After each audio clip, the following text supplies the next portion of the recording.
Hello, hello, hello.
Hi, Greg. Hello. How are you? Hello. Did you send a request at 8 a.m.? I did. I forgot that we agreed 8:30. Okay. I just saw that right now and I was clicking on this one. I was like, why do I have two? I am sure that's gonna screw up Jason. Oh, well, what would happen? I mean, you're inviting him into a call, just not that call. Listen. I don't think that's gonna be a problem. Well, all right, we'll see. We'll see who's right about that. Oh my gosh, you're so loud. I can't figure out how to turn this down. I'm too loud. Yeah, and my speakers are on really low. Oh wait. That's even louder. Do you have the control room app over there? Or no, you don't have that one. Yeah. I don't know what that is. Oh, on the thing. Mm-hmm. You are in moderated video call. That's what it says. Oh, so I need to turn me down on my end. Hey. You should just be able to turn your volume down on your computer. I know I did, but you're like at number 2 to make sure you're at 8 out of 100 to make sure you're not. That doesn't make sense. That's okay. It's 8 is fine. All right, It was at like 50. So. Maybe. Let me turn mine down a little bit. If I can figure out how to do that, which I don't seem to be able to do. Okay.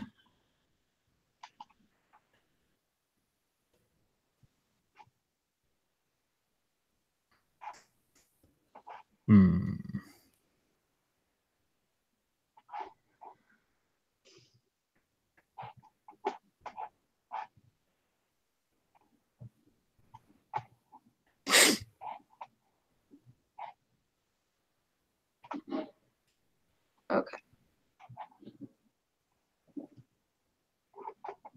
Okay, now I gotta write down my things. Write down your things. Write down your B side.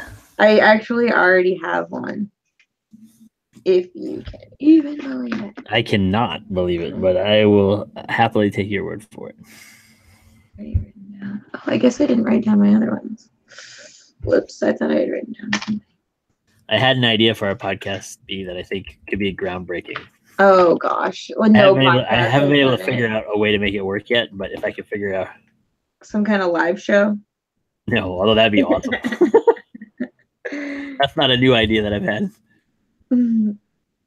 What is it? You're gonna say it? Yeah, I just I haven't figured out how to do it all the way yet. But what I'd like to do is create a soundboard for our podcast so that we can play songs while we talk. Oh, I like that. Because then when we go to like B-sides, I can play the B-sides intro. Yeah. So we can match some of that stuff up, which will help the editing on the other end. But mostly I think it'll just make it cooler in real time. And then I can create some like drops from past podcasts and stuff. Yeah, you know, some soundboards have like the catchphrase or like something someone always says. Exactly. And then people can download it. And we can pull off a couple Lebowski quotes or something that we can throw in at random times. Okay, so. Looks like I didn't write anything down. Here we go. I had like 9 things down, so I don't know what happened. I thought I had 2, so I only thought of 1 this morning. Now I only have 1 now. I'm pretty sure. Oh, I know. Jason's super late. He is, but I don't have anything right up against this morning. Okay, good. Yeah. Me either. What was it? Oh, yeah. I kind of snuck in my bests during the Greg Overton. Yeah. I talked about the things I would have talked about, which was kind of nice. But I can bring them up again. There's one you should bring up, then I don't have to bring it up. James Paxton? No. You were going to talk about that? No. You should bring up Danny Glover. Or not Danny Glover. Donald Glover? Yeah. On SNL? Yeah. / his like new album and video. No, I don't feel comfortable talking about it. That's why I was going to make you bring it. It's like a lot of eggshells, you know? Yeah. Listen, there's 2 white guys and a Hispanic lady. Yeah, well, guess who gets to bring it up, B? I know, even people being like, there's Jay, you guys met at 8? Nope. I win, just for the record.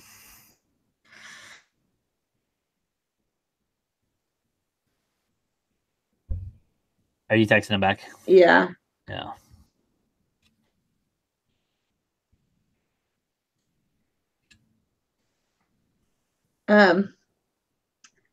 It's like, I mean, I saw the This Is America video, but then all the takes were from like people who maybe shouldn't have such hot takes the second it drops, you know, like just give it a minute, you know? It's not for you.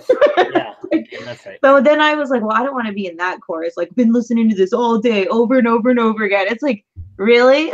Like, and you're not like at all uncomfortable about that? That's a problem. Right.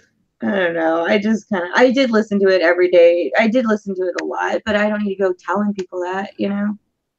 Well, there's another dynamic to it that would be fun to get into at some point, which is like, I don't know in our culture. Invite him again, he says. Invite him again. Oh, God. He has this invite. I don't. Do I need to sign out too? No, you should not have to. Okay. You shouldn't have to do anything because all you should have to do is turn on the invite that I already sent him, but whatever. Like the most recent one. Yeah. But I just sent him another one. Okay, that's nice. That should work. There's something. Okay, so here's what I was wondering about or thinking about is like there's something about trying to be prophetic to a different culture than your own culture. How do you think? Well, like it's tricky, right? Like like when you think of like prophets in scripture, for example, like there are cases of like cross-cultural prophecy, but by and large, that's not what it is, right? Like you have to know your culture well enough to speak prophetically to it. So then to like, so I guess one of the things I wondered about that video was just whether or not, like, in what ways was it prophetic to sort of white American culture? And I think there's a bunch of ways. But then in what ways is it prophetic to its own culture? But I don't know how to speak into that one. So yeah. What video? What's going on? This Is America. Donald Glover. Oh, I haven't seen it. Are you serious? Mm-hmm. Jay. We were just talking about watching it too much. That's cool. I'll go watch Seriously, I've not seen it, Jason. Are you kidding me? No, I've been ministering and doing stuff. It's crazy how busy I am. I know you sound really busy.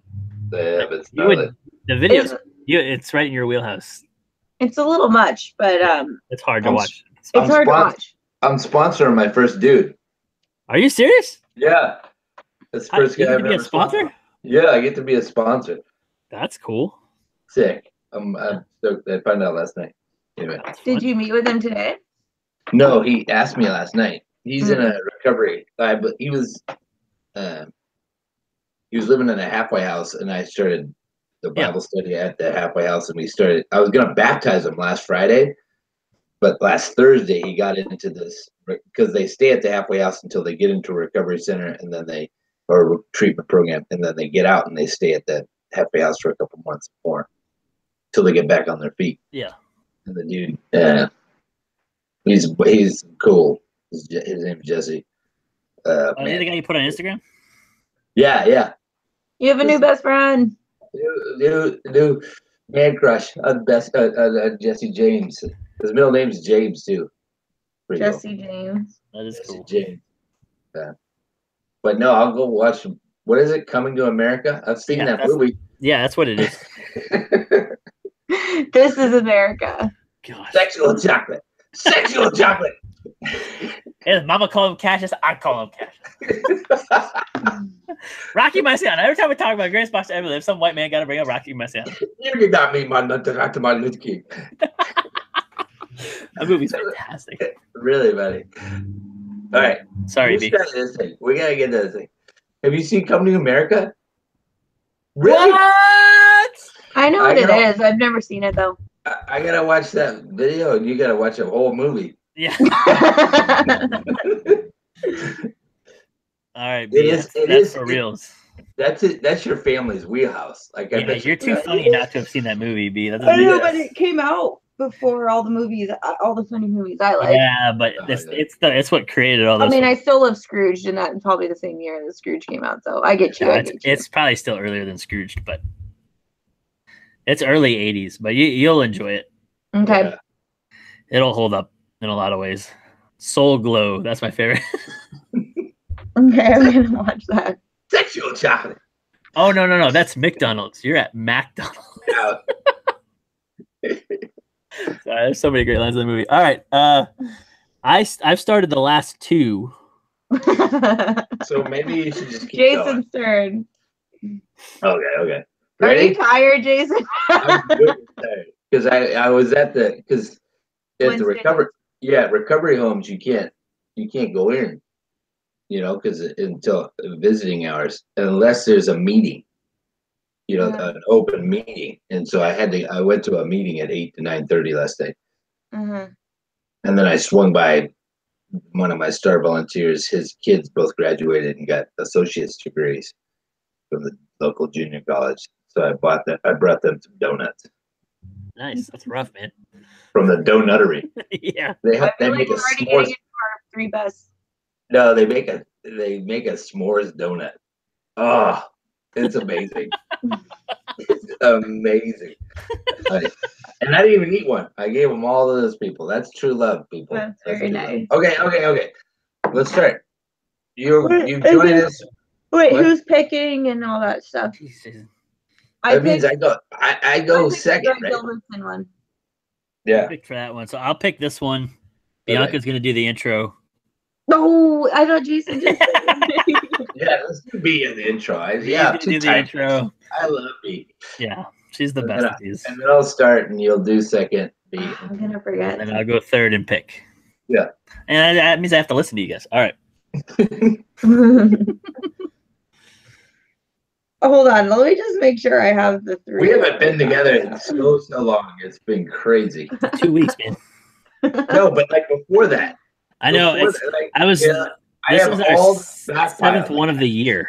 Yeah. Which is May. It's May. So we've been going like one a month, guys. One in a quarter a month or whatever. We used to be doing this every week. I know. I feel like I'm the spoke in the wheel, but we'll work. You feel like that? I don't think that's how spoke works. Or the wrench in the wheel. There you go. There it is. I'm really holding this group together. Making sure it moves forward. Yeah. I feel like I'm the hub, and you've really got your metaphor game on lock. That's gonna be a strong episode. I feel it. If you're wondering if that's going to show up in the intro, it absolutely is. All right, hit it, B. Okay, here we go. You are listening to This Week in Gratitude. We are 3 pastor friends who like to chat and catch up on what is making us grateful in our individual lives. We are Greg in Texas, and Jason in California, and me, Bianca, in Washington State, in Seattle.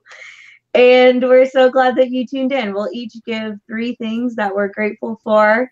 And then someone, I think it's Greg today, yes, it is. choose his favorites of the top 9. And also, we are on Twitter. We are at Week in Gratitude. I need some encouragement to keep writing my grateful for things because I'm really slacking on that and would love if you listen. It's also a good way to talk back to us if you got anything to say. Subscribe, tell your friends. Thanks for listening. Bye. Great podcast, everybody. Yeah, let's close in prayer. Okay.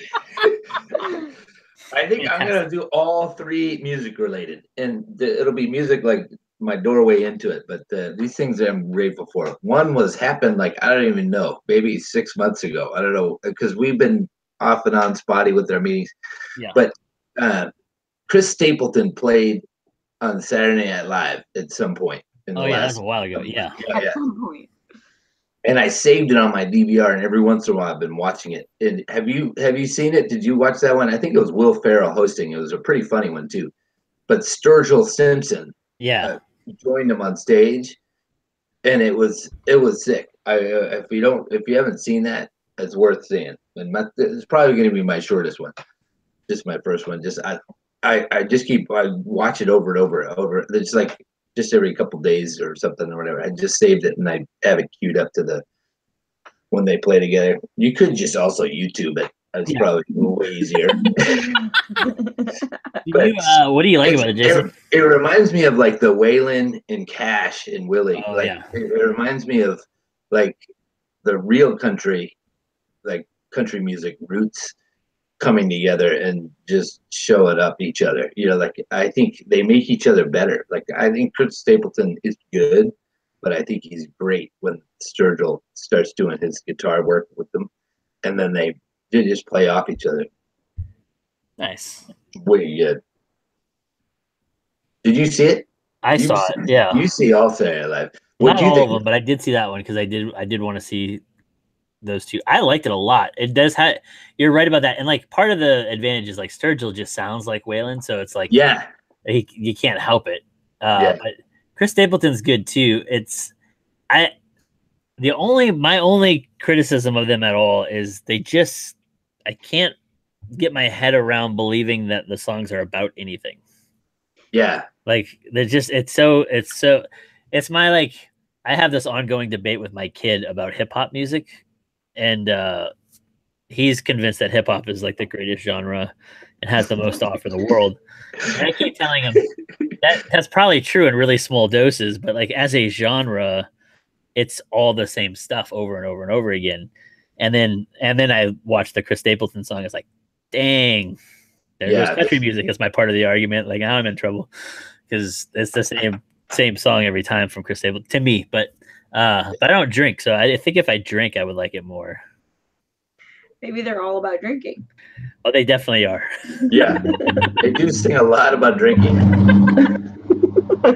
But I really love Sturgill Simpson. I like a lot of his stuff, especially his older stuff. Some of his newer stuff I don't like as much. But Stapleton I haven't got into all the way yet. He's a little too like his lifestyle doesn't make sense to me all the way. But yeah, he has a really good one about he's kind of dealing with God. There's literally like 1 or 2 tracks out of all of his library that have any depth to them. But I'm with you. When they do, like I kind of feel like he's about to turn that corner at some point, and like when he writes an album that like really explores some stuff, it'll be like that. He'll be because he's a good songwriter. I mean, and he's easy to listen to, and I like the sound. You know what I mean? But Yeah. Just Agreed. every time it's like eating chocolate covered cherries or something. Like when I get done, it's like, oh, why'd I do that? It was delicious while it happened, but Yeah. All That right. sounds gross. I think it's B next. B. Okay, I'll stick with your music one, Jay. And I brought it up in the Greg Gilbertson episode as well, but Dr. Dog has come out with a new album and it is very good. And it is called Critical Equation. And I'm gonna go see them in a few weeks here in Seattle, and I'm super pumped. I've never seen Dr. Dog live before. And the song I really like, and the one actually I mentioned, it's called Buzzing in the Light. And so if you can only hear one song and you're like, what's Bianca talking about? I'm not going to listen to the whole album. Just listen to that song. And if you like that one, try listening to the whole thing. Buzzing in the Light. And then even when I just turned it on for the first time, whatever it is, the first note of the first song, I was like, oh, I'm going to love this album. I don't even know like what note it is. I don't remember if it was a drum or not, but I turned it on and I'm like, this is good. This is very good. So anyway, I've been a Dr. Dog fan for a while, so I knew I thought I might like it, but I definitely like it. And I'm really excited to see these songs live in a little bit. That's fine. Nice. That's really cool. And we talked about Dr. Dog once, the three of us, but that episode never aired. Is that right? Yeah. Then we can talk about it again. I was just going to ask you a question I was sure I asked you before, but how did you discover Dr. Dog in the first place, B? Well, I'm really into Spotify, and so they do this thing where they keep track of what you're listening to, and then they recommend you an entire playlist of things that you might like. And that happened to me a few years ago. And they played me this band called Dr. Dog, which I'd heard of before. You know, I thought they were just kind of a 90s band. And they were playing me such good stuff, and I've been listening to their recommendations for so long, and then I just started getting into their albums, and oh man, I can't remember the song now, but there's one I'll probably listen to every other day. It just makes me so happy. Wow. Let me hear this song. I mean, because he pull says up that song. Poem at the end. Shoot. Jason, you listen to Dr. Dog at all? I do. Shout out to Preston Nanny. And you remember Preston Nanny? Yeah. That's who introduced me to Dr. Dog. I listened to him, I think, the first time from Dan McCarthy. Nice. Dan McCarthy said, hey, there's a band you should listen to. And I kind of distinctly remember where I was the first time I heard their album. Me too. Because I was driving in San Antonio, and just one of those like sticks in your head. But I can't remember any of the album, and it was a long time ago. So it had to be one of their early albums, because I was shocked when you brought them up like a month ago, because it's like, wait, they exist still? Yeah. It's called Live in a Dream, and the album came out in 2006. That might be the one I know. The album is called Takers and Leavers, but the song is Live in a Dream, and I guess it's in the title, but it is like kind of a dream-like song, and I'm just driving around like singing it full force. Anyway, I love that song, and so it got me into wanting to keep pursuing them, and now I'm really into the new album. Does the new one sound like their old stuff, B? Or is it progression? 2006. Oh, I'd have to know which albums of the other songs I've been listening to. Heart It Races. I like that they cover a wide range of musical styles. I remember when I first heard him, Preston Nanny, I was driving him back up from First Press to Trinity, and he had a CD on him, and he played me the song, and it's still my favorite song by those dudes. And it's that one that starts off like instrumental, and then he goes, "There's a hole in the room." You remember it? Yes. He sounds like a 500-pound African American gentleman singing. Yeah, he's got a little Tom Waits to him. Yeah, you know that song. And he was like, "You gotta listen to this," and he played it, and I was like, "I have to listen to this." And so it was good. Crazy. All right, B, I gotta listen to the new one. I haven't done it yet. Yeah, I haven't either. I will though. I will. All right, my first one is not about music directly. Hold on, what's the name of the new album? Critical Equation. Critical Equation. Okay, go. My first one is not about music directly, but I did stumble across this stuff, and I thought it was really fascinating, and it ties into, I think, our musical taste. Did you guys do that Yanni Laurel thing, or Yanni Laurel? Yes. What did you guys hear when you did it? only Laurel, and I really, really tried. Jason, what about you? I haven't done it. What Yanni Laurel do? I heard I'm nothing. I'm sorry. I've been too busy ministering the word. Okay. All right. Well, you don't have to do it. I'm pretty sure you're going to hear Laurel. Okay. And at least this is my theory. This is my hypothesis. We'll find out for sure. Everyone else. I only hear Yanni. Yeah. And so, like, what? Uh-oh, he froze. Oh, son of a! I hope his internet didn't go down again. It probably did. and so, Oh, you froze for a second. You're gonna have to froze. repeat. You're gonna have to say sorry, the whole I'll do it again. sentence. Yeah. So it's this like YouTube video or something where you listen to somebody say a sound or a word, and then you can kind of tell what that word was based on like how your ear hears certain frequencies. And so it's designed to be this kind of like the similar thing to like that blue-green dress question or whatever it was, or blue gold or whatever. But it's audio, so you hear it, and it's like you'll be in the same room with other people, and you'll play it out loud, and all of you will hear one of two words. But the lower frequency is the Yanni one, and the higher frequency is the Laurel one. And I wondered, this is my theory, but you could speak into this if it's true or not. I wondered if I don't like women's songwriters and singers because I can't hear Laurel. Do you think and that's higher frequency? Yeah. So you think you don't like the song because you can't hear it? No, because I don't like, so I don't hear the resonances in it or whatever, right? Or I don't hear like I can hear them singing, but I can't hear all of the depth of it at the higher frequency. That's what I'm wondering. Oh, Is that or just my blatant sexism? But I think probably it's one of those two. It's probably both. Have you researched this? Like, did you look that up? Not I'm sure someone else has not had remotely. that exact Yeah. question. Well, because like I have followed up a little bit on this is why you hear one versus the other. That's the extent of my research. But then I got thinking about it, and like it occurred to me, like I'd be really interested to know like, what are other people's hypotheses? Oh no, there's not a hypothesis about why you hear what you hear. That's just like that one's been proven. He's just applying it. I'm applying that hypothesis to why I don't like female singers as much. I don't like female singers. I added singers.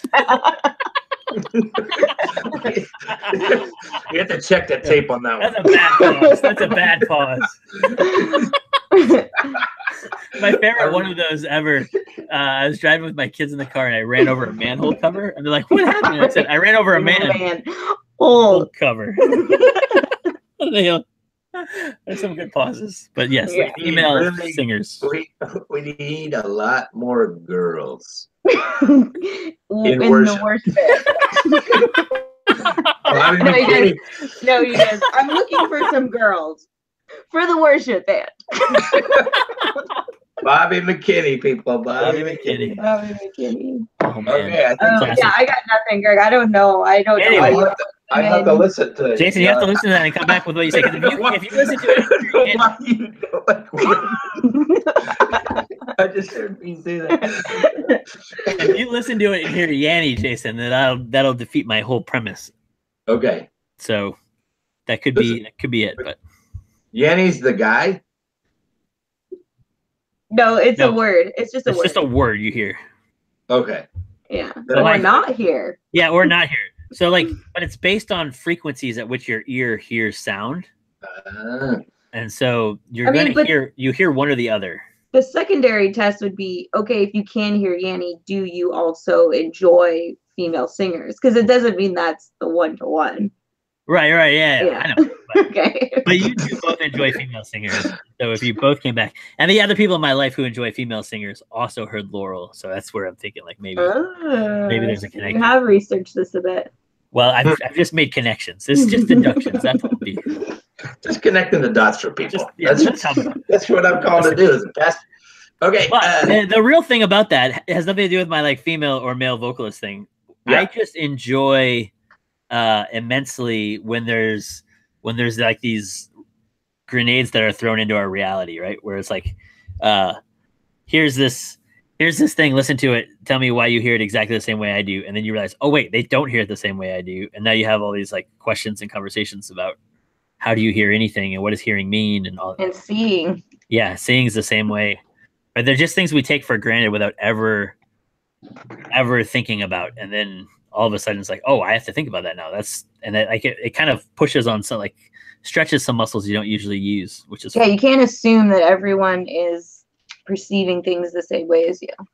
Yeah. right. Even the things that people would say, well, that's science, Yeah, I mean, we all hear. I was like, oh no, we don't. No, we don't.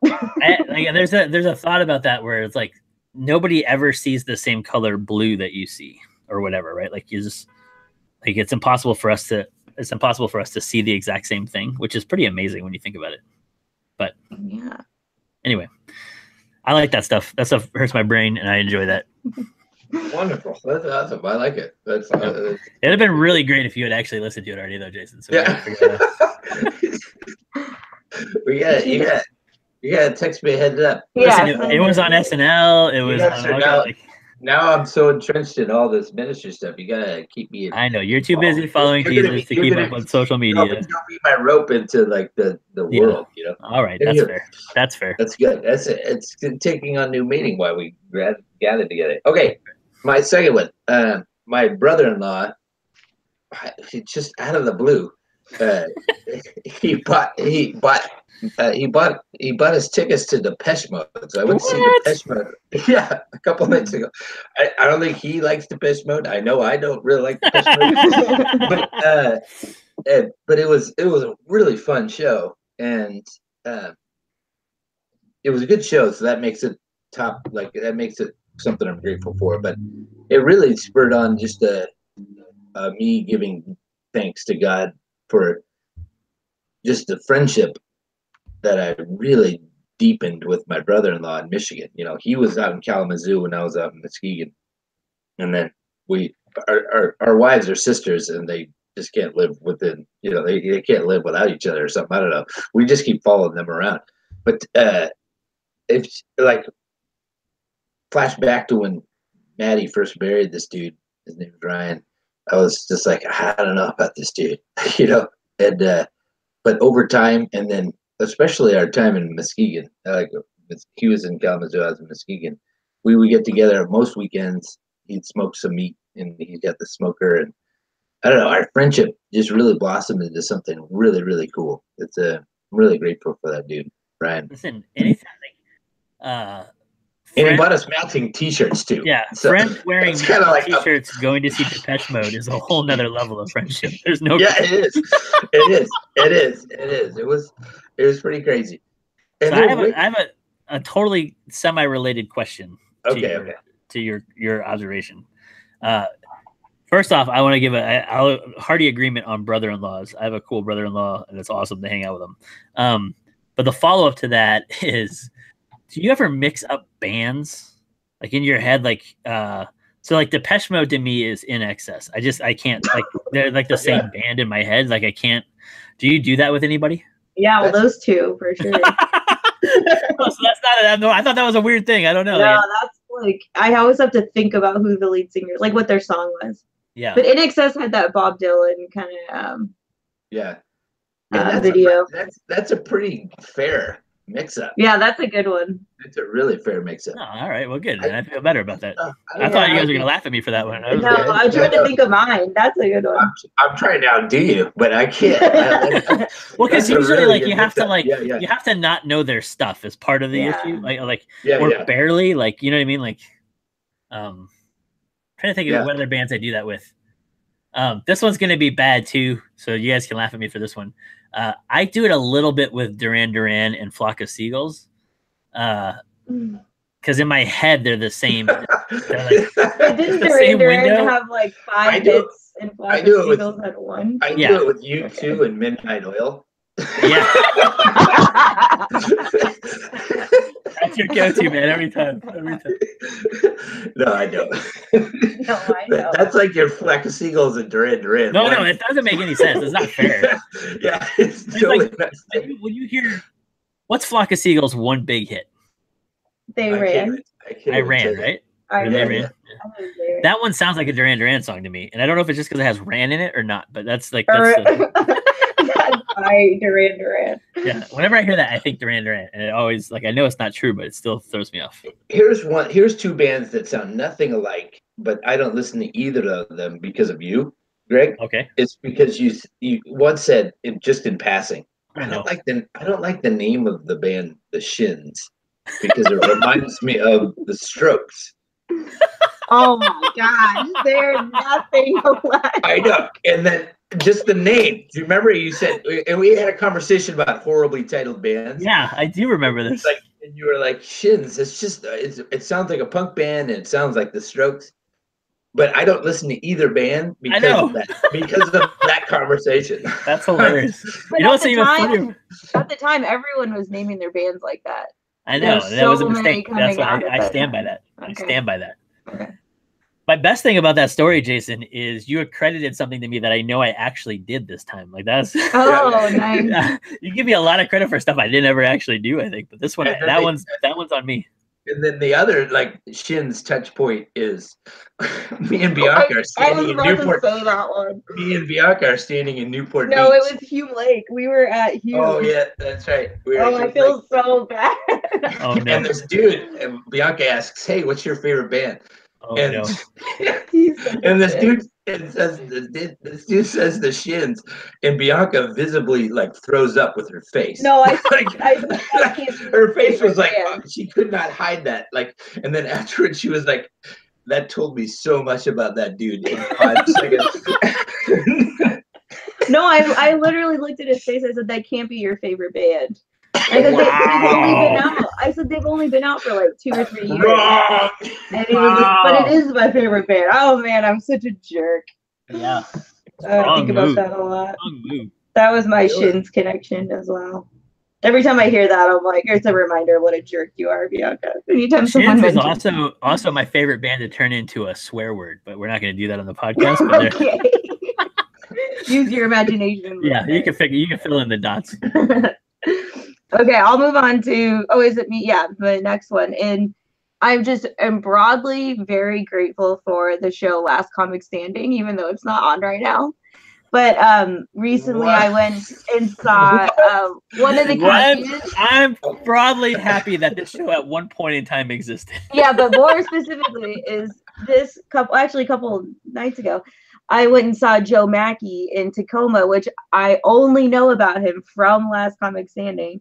And so me and my friend got really into Joe Mackey from that show. So this is the 3rd time we've seen him when he's coming to Seattle, and we bring our friends and stuff.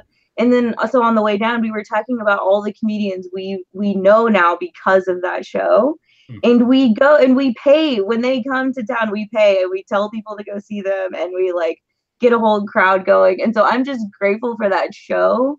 I don't know if it does well, and we have opinions about like who the judges should be and like, you know, the dumb ones, and we like get together and watch it. But it also has like this iteration even after the show is aired of like these guys' careers. I mean, and women. Yeah.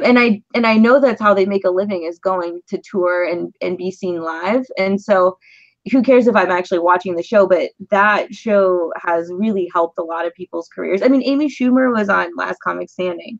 Really? And yeah, that's how I knew about her. And yeah, and so I don't know. I'm just grateful for whoever thought of that show. I know it has some problems in the comedy world, like who's too famous to be on it, who's you know, not famous enough or whatever. I'm not talking about like that aspect of it, but anyway, I'm just really grateful that it's allowed us to get to see these performers that would have just stayed in LA, and I would never have heard of them until they got moderately famous. So anyway, and also shout out to Joe Mackey. He's very, very funny. Nice. Do you have a all-time like top 3 from? Yeah, my favorite guy was John Heffron, who I don't think does comedy anymore. I feel bad if he does. Not as probably much. Midwest, yeah. And he was the winner of his season, and I loved John Heffron. Yeah, I think it was because it was a new show, and I just was so enjoying it. He was the front runner. He was like crushing everybody. Kathleen Madigan was also on that season, and I really like Kathleen Madigan. She didn't even finish top 3 that season, right? Because it was Kathleen Madigan, because it was Gary Goldman was also on there. Goldman is another one that Oh, And then if he's Alonzo anywhere Bolden near was there too, Seattle. right? For that one? Yep. Yeah. That's the one. Was Ralphie Dude, May on that season, or is that the next season? He was on Amy Schumer's season. That was a wicked good show. Jay Moore was the best host too. Yeah. I love him. He's so funny. Yeah, they changed the format a little, like living in a house together, which was weird. That didn't make sense. Yeah. But yeah, there are a few. So I like John Heffron, I like Kathleen Maddie. Gary Goldman, I'm sure will have to be up there. He's the one to me that's had the most staying power since this show. Jeff Dye is actually out of Seattle, so he comes here a lot, and he was a few seasons ago. Yeah. Anyway, it was a great idea. It needs to be executed a bit better, but it's working enough for them. Yeah. Yeah. I like it. That's a good one, B. I'll stay in the TV show realm because it's a show that's been consistently good. And so like if you don't know the story, Brooklyn Nine-Nine in the last like month had been canceled from Fox. And then like a day later or 2 days later, NBC picked it up. So it's my oldest son and I, it's like our favorite show to watch together on TV right now. So we wait for it to come on. We watch that show. It's fantastic. It's a really funny show if you don't watch it. It's been on this list before for us. Things we're grateful for, but I'm grateful that it's coming back because it definitely has found its stride in the last year or two, I feel like. And it like, for whatever reason, I guess maybe ratings or whatever, or just like formatting or something, Fox is going to kill it. And it was like, man. And so we were bummed for like a whole day. And then you find out like the next night, like NBC is like, oh no, we want it. And I was like, yes, finally. So we're pretty excited. So that was a cool one. And then I think that also just is this time of year when you find out which shows are coming back and which shows aren't coming back. And so I'm grateful that they figured out a way to bring. I had one night where like every show I watched was going to be off TV. And then by the next night, like the two or three of them are back. So that was a weird. B's giving me a strange look. No, I'm just wondering why they can't. Why would they even cancel Brooklyn Nine-Nine? All I've heard is good things about it. They talk about a lot.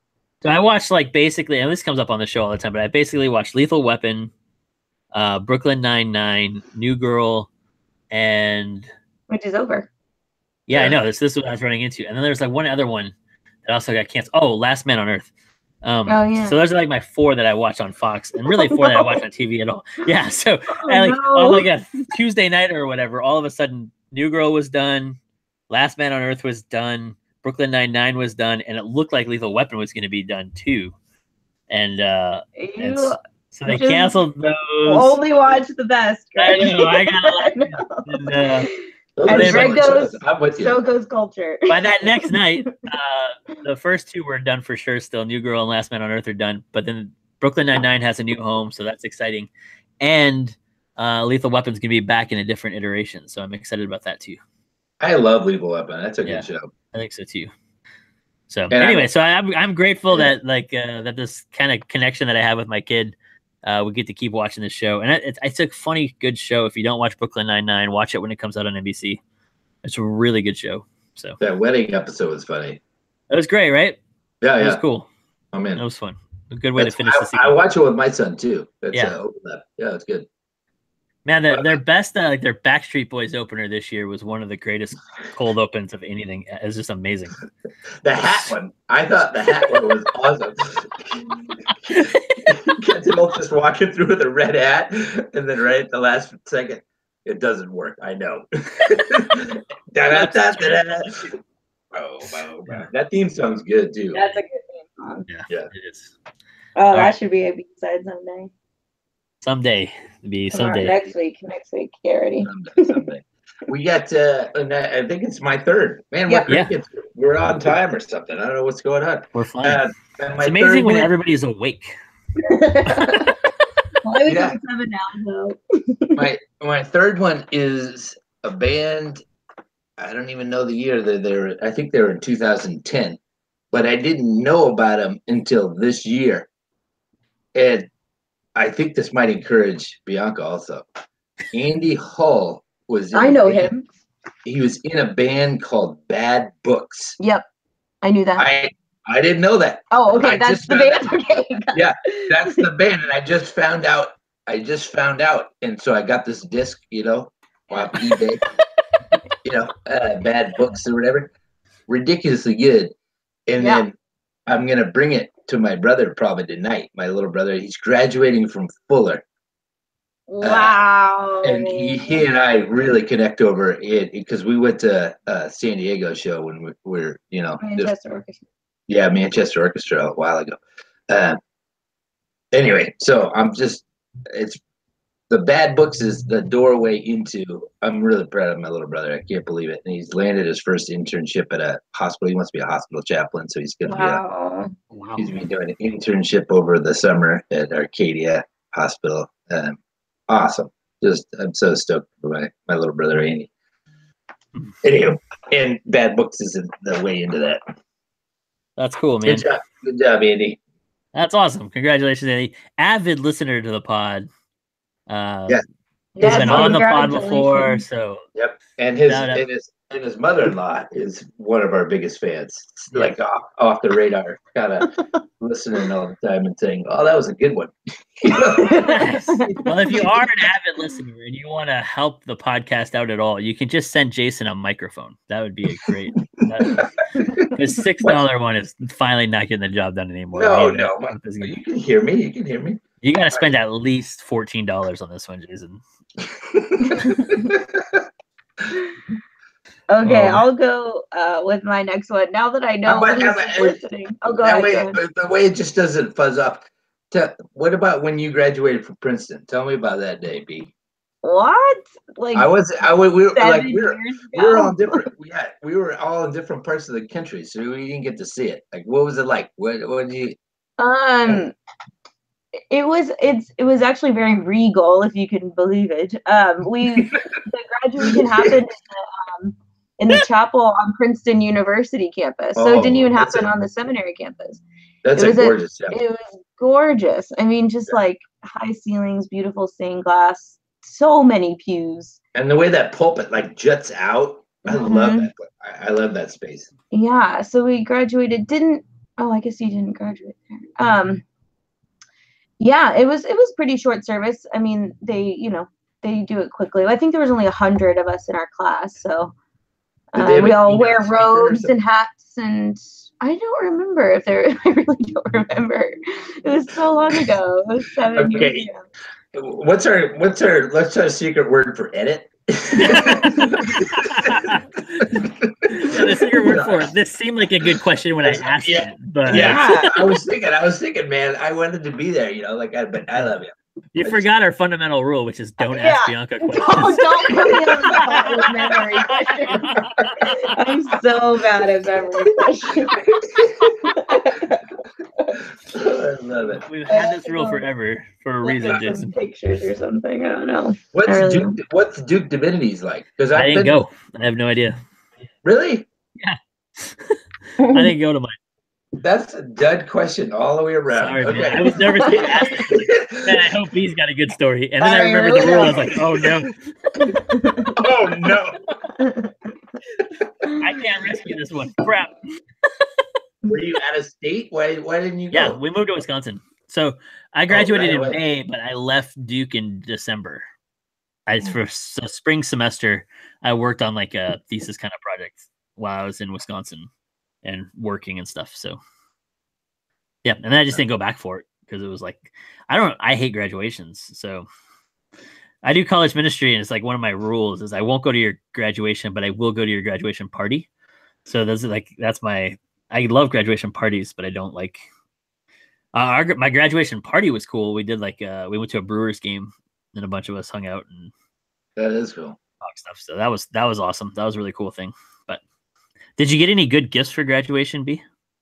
I got jewelry, like very nice jewelry. Yeah, that's good. That's a good gift. Jason, actually, I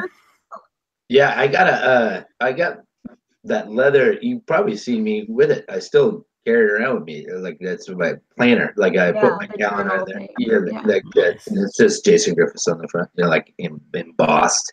That's cool. I got Abby got me a leather briefcase that I still use. It's finally starting to go. Yeah. So that's cool. Did you have another one, or did I cut you off? Well, yeah, no, it's just an odd. It's fine. It was like this little medallion from my one of the places I did my internship, the pastor that was there, and it's just the Presbyterian symbol, but it's like this big. Like, I don't know if you're supposed to wear it while you're preaching or something. I think she wore hers while she preached. Yeah. I think, and they handed out token. I remember when Adam Hurlson was getting some degree from that place. They handed out the tokens, like the Methodist Church, like whatever like you would get a token at small group, and you would bring them to church on Sunday mornings to get in or whatever. Mm-hmm. They made Princeton ones for that year, so that's how you got into the graduation. That was cool. Oh, cool. We didn't have that. That is kind of cool. Yes. Anyway, all right. Are we on our third ones? B, are you on your third? This is your I still want to say congratulations to Andrew. Agreed. Okay. Yeah, so I can go to mine, and it's another TV show, and I think I remember sometime in the winter when we were doing these things, I said I'm going to be getting into like the really dark books and TV shows and stuff. I just kind of like the winter, and I didn't actually. I was like, man, I'm really still doing all the like fun comedies and stuff, but I did get into a very dark show that ended years ago, so it's not new, but I watched the whole series of The Leftovers from HBO. Oh yeah. And it is a crazy show. And it's the same guy that did Lost, so it has a lot of like, I won't even call them spiritual, because I mean he definitely tries to do spiritual, but more it's just kind of mystery stuff.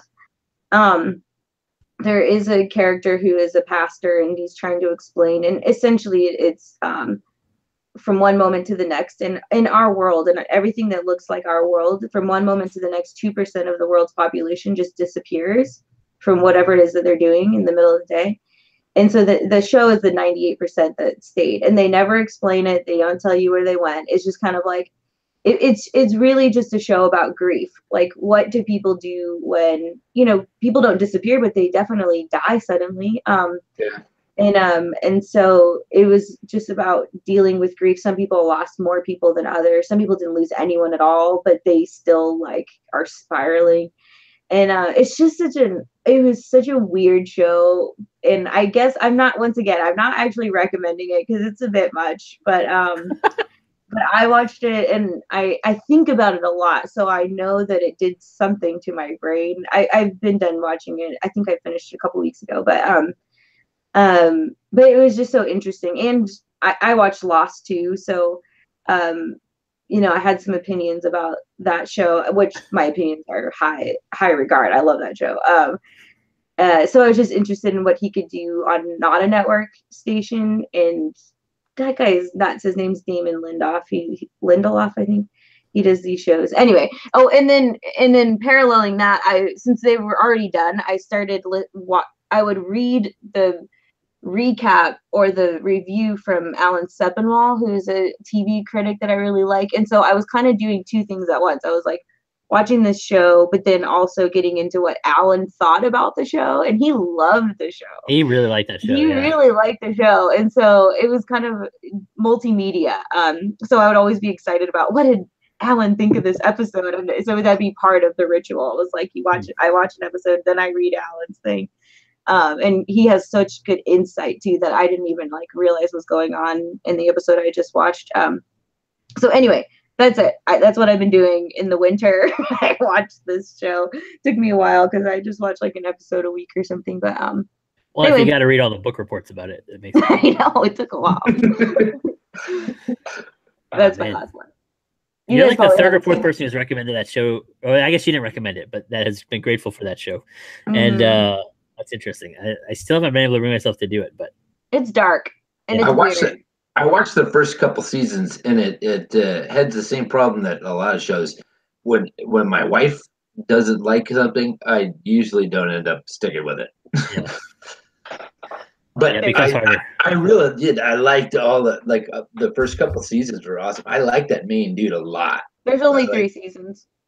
What's that guy's? Oh, so I almost got it through. I think I made it through like halfway through the second season. So yeah. I only got a little while. What's that main guy's name? Justin Theroux.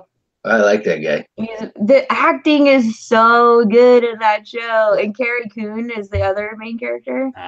She's so good, and she was in Fargo, the last Fargo. She was the main character of that one.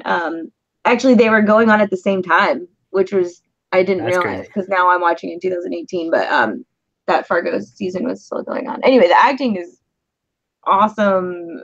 I don't know. I don't know if I'm recommending it, but Okay, I'm not gonna ask you more about it then. okay. And he's. I think that I keep coming back. I don't know. What's your most recent favorite comedy movie? Comedy movie. I Movie, loved yeah. Don't Think Twice, the Mike Birbiglia That was movie, but good. I already talked about it because That it's was like good. it's funny, but it's also serious. I don't even know if this is recent enough, but I keep watching that one that he wrote with Ben Stiller. And what's the name of that? What's it? It's Mike Birbiglia. no, Justin Theroux actually wrote that Oh, one. It starts with the it's I'm a dude playing another dude. oh, Tropic Thunder. Yeah, I Tropic didn't Thunder. know I he always wrote forget that that. he co-wrote that with Stiller. Oh, I didn't know that. I didn't know that either. That's crazy. I love that film. I don't know. It does not surprise me that you Maybe I should Yeah. ask, like, what? Maybe I should ask, what's the film that you probably shouldn't like? Yeah, but you totally What's the film that like. you're most ashamed to admit of publicly that you laughed? And put it on a podcast. But it's so funny. There's so many funny parts of that. When the guy blows up and Hey, easy. when he kicks the little dude and the doll flies through the air. Oh, anyway. Yeah, I haven't. I saw that in the theaters, and I have not seen it since. I gotta watch that one more time. Yeah. All right. I think it's picking time or something. No, I gotta give my third one. Oh, okay. The third one, in the right around Christmas time, or maybe a little before Christmas, or maybe a little after. I don't know. Whenever Christmas time, we had a hole in our sink, and our kitchen flooded a little bit, and so we went through the whole process of like going through insurance and all that stuff. And the insurance finally gave us a bunch of money. And then this last 2 weeks, I finally started doing the renovations. And that's been it's been really good for me personally and like spiritually. I think like there's something about really the only part I'm good at is the taking stuff down or destroying stuff, which is going to shock you guys that has some parallels in my pastoral ministry as well. But the reconstruction part is so difficult and like patience inducing that you just can't do it fast. And it like, you just have to sit with it and you have to go a little bit at a time and you have to learn stuff as you're going. And the deconstruction part for me was really helpful because it was just like me taking out tile and taking out walls, and I just could kind of just destroy stuff by myself and like listen to podcasts and just be quiet, and that was awesome. But the reconstruction stuff I've had to do with my neighbor because my neighbor knows what he's doing, and so that's also been really good though because he's just such a patient, quiet, kind guy. His name is David, and he's really great. So we've been going at that a little bit at a time, and I've had some college students jump in and some old college students jump in. And so we're getting close. Like I think this weekend we may be able to finish up all the cabinets, and then we'll see what happens after that. But so anyway, our house looks totally different. It's a totally crazy place now, but the process of that and like sitting with that stuff for a while has been really good. It sort of forces you to be reflective and challenge yourself a little bit, and learning new things is always good anyway, but this is stuff I'm not good at naturally. So there you go. I would encourage you. It's similar to like PT, Jason, when we were talking about PT before. Yeah. It's totally. And I love those times too. You saying that stuff just reminds me of just times that I've had to help. You know, I think it's because we work in such a like personal realm. Yeah. Because my grandpa, my dad's side, he got his law degree and then didn't practice law, just ended up being a mailman for a bunch of years. And then my dad got his nuclear engineering jazz. But what was always most life-giving to him was being like his dad and having a wood shop and making stuff. And so both of those examples, my grandpa and my dad, they're more in heady spaces and we're more in people spaces. But I love, because you guys both, Bianca, Glenn, just being around Glenn and his brother Dale, they're generation contractors, wood builders. our families get together every once in a while, Dale's and mine, and every single time he's building something. He's always, and he's just, and we get we built this like water rocket thing, like you shoot a Coke bottle with some water and a compressor. He had some leftover PVC pipe because he was building this stuff for his daughter's play, and so we got together. The last time we were hanging out, it was for one of their kids' birthday. I don't even remember which, but we're cutting all these things, these tubes up, and we're blowing stuff up and sending it up in the sky wicked high, and it's just. I like that, just using your hands and actually completing tasks. And I'm always a little bit envious of people that are good at it. It's like an art. Oh, I'm definitely envious of people who are good at it. There's no question. And it's an art to be that patient. That's the part I don't have for sure. Yeah, that's me too. Every time I try to build something, it turns out like turd because I just get to a thing that it takes too long. I'm just like. Just everything's a hammer, whatever the Pavlova rule is, whatever. It's crazy. If you have a hammer, everything's a nail. Yeah. We know Bianca is better at this stuff than us because we've seen her plant sculpture, so we know. Yeah, and I build houses in Tijuana. Yeah, so she's got mad skills. She's got patience for days. Yep, all right, that's the trick.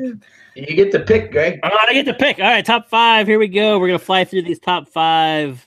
I'm gonna go number 1. Andrew graduating from Fuller. That's awesome. I love having another Fuller grad in the world, and Andrew wanted to help people in hospitals. That's where it's at. It's a good gig.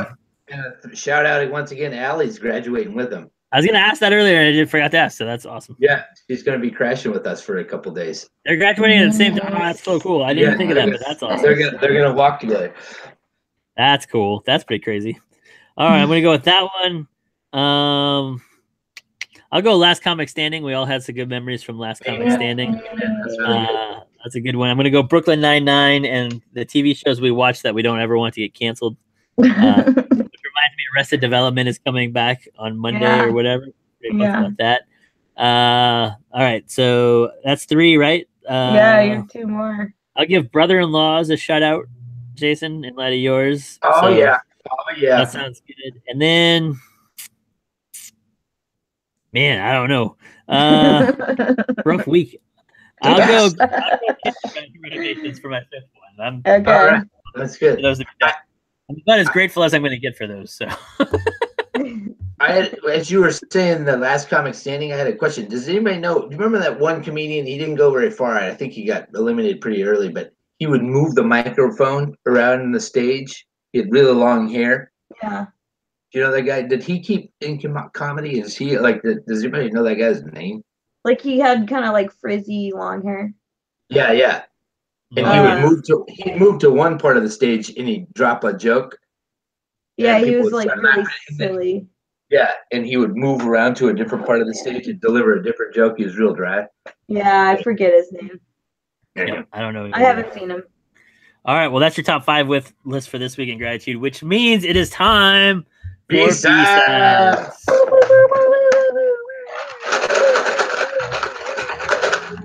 I hope you put the song over that. Okay. Me too.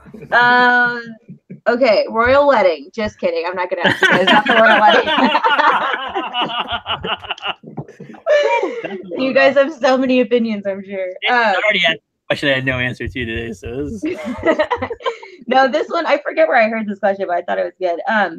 What song or album got you through high school? And what song or album got you through college? Oh, okay. Yeah. Wow. So I had a little bit more time to think about this one, but I don't know if it got me through high school, but I have some really great memories of listening to Fiona Apple's When the Pond Drops Down on my way to high school every morning with my friend Sarah Grew. Wow. So I think that really solidified. Your friend's name is Sarah Grew? Yeah, Sarah Grew. She actually lives here in my same neighborhood now. We hang out all the time. My middle school friend. And we had Sarah Grew. What? Cool. Yeah.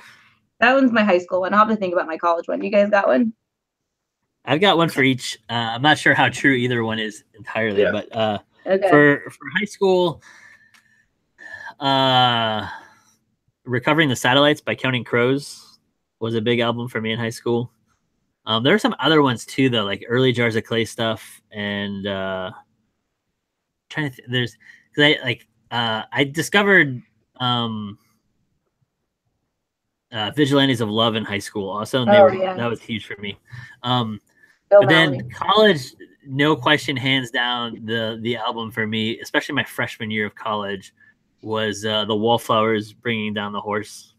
Nice. That whole album was fantastic. Oh, I love that. A really good album. So. Oh, that's a good one. That's that was my high school, but yeah. Well, fair enough. I listened to it a lot, though. This has got probably, I don't even know. I don't know if this is going to shock you or what. I think high school, the first thing that popped into my head was Michael Jackson, Dangerous. Yeah. I think I listened to Dangerous probably more than anything in high school. And then college, like the JC, like the junior college experience, that was when I was in Pearl Jam in Nirvana. And then like Viola. 10? Yeah, 10 and Versus. Versus is probably my favorite disc still, the second one. And then I think in Viola, that's interesting because you said Counting Crows, and it was that Counting Crows, that second one. No, you didn't say Counting Crows, but Wildflowers were added. I said Counting Crows. They were my high school. You did say, yeah. Whatever the second disc was, whatever that second one. I might have mixed them up in my title. One's August and Everything After, and one's I can't remember what. I think Recovering the Satellites is the second one. Is that the same one that you had? Yeah. Well, the first one is the one I was thinking of, August and Everything After. But I was thinking of the second one. It was Viola. I listened, and it's mainly because my roommate Bill, he was listening to that, and then I was listening. Cake, Fashion Nugget was. That was just my college, like, and this dude from Colorado introduced me to that band. Anyway. Yeah, awesome. My college one. That's a wicked good question. My college one would be "Moon in Antarctica" by Modest Mouse. Oh. I listened to that way too much when I was in college. So moody. I was trying to be moody, but I was too happy. Yeah. Happy's a mood, B. Yeah, I guess I was trying to be, I don't know, Seattle. Yeah. Anyway, it was like World Goth Day the other day. Did you see that? Yeah, what does that even mean? I don't know. You strike me as like the least goth person. I know, I don't even know what that would mean. Okay, that's it for B-Sides. Close it up. Nice. Great work, everybody. All right. Thank you once again for listening to This Week in Gratitude. It has been a fun week. It's super good to talk to these guys whenever we get a chance to talk to them. Please send this around. Let your friends know about it. Let us know about it. Send money to Jason for his new microphone. And we will see you guys all next week, hopefully. Peace. Bye.